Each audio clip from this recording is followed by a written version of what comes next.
ճիշտն ասած շատ քիչ եմ հավանականությունը համարում, որ կարձագանք են, որովհետև իրենց եւ եվրոպական կառույցների, իրենց լրությամբ, իրենց հովանավորչությամբ այսօր Հայաստանում տեղի ունենում են քաղաքական հետապնդումները,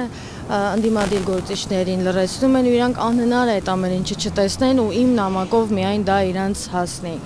Իմ կոչը, իմ նամակը եղել է զուտ պատմության համար, որ ֆիքսվի, թե ինչ է կատարվել ու թե ինչպիսի չեմ ուզում բառ ընտրեմ, որը որ կարող է հետո համարվի վիրավորական, բայց ինչպիսի լռությամբ են իրանք այդ ամեն ինչը տարել, հանդուրժել, այսինքն եթե մենք խոսում ենք, որ ԵՄ պայքարում է ժողովրդավարացման համար, ժողովրդավարական արժեքների, մարդու իրավունքների, խոսքի ազատության, պաշտպանության համար, բա այդ դեպքում Հայաստանը չեն տեսնում իրանք ինչ է կատարում, այսինքն իրենք պատմություն իմանալով, պատմության բոլոր բռնապետերին տեսնելով, բոլոր բռնապետերն իշխանության են եկել ժողովրդի ձեռքերի վրա, բացառապես բոլորի, բայց ժամանակի ընթացքում թե այդ իշխանությունից, թե իրանց ներսում եղել այդ հակումները ժողովրդին քիչ-քիչ սկսելու տեսնել ժողովրդին որպես միջոց իրենց իշխանության պահպանման, այսինքն իրանք չեն տեսնում, թե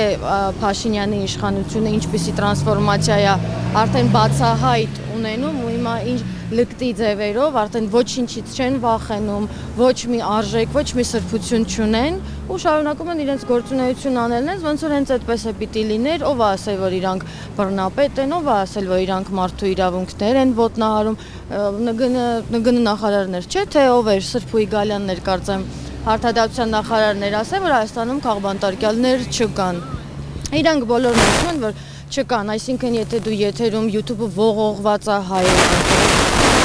ողողված է ֆիլմերով, Ալեն Սիմոնյանը ինքն էլ, եթե չեմ սխալվում, նկարահանվել է նման ֆիլմերում, բաց տեսարաններում, որոնք որ օրինակի համար ես երբեք չէի դիտի կամ նման բան, այսինքն իրանց այդ արածները համարում են իրանք, որ իրենք սուրբ են, բայց եթե եթերում օգտագործում ես, օրինակ հետույք բառը, որը իրանց է ուղղված, դա համարվում են խուլիգանություն։ Տիկին Արաքելյան, այս ընթացքում մի շարք ուղերձներ եք եղել, նաև ԱՄՆ դեսպանատանը նամակ, ձեր ուղերձով պայքարելու կոչ էին քանում, արդյոք արձագանքներ կա եւ ինչպես եք այդ պայքարի հետագա շարունակությունը պատկերացնում։ Ես կարող եմ իմ մասով միայն ասել այն, որ ես շարունակելու եմ խոսել, որովհետեւ տեսնում ենք, որ լռությունն անցալվում է որպես համակերպողականության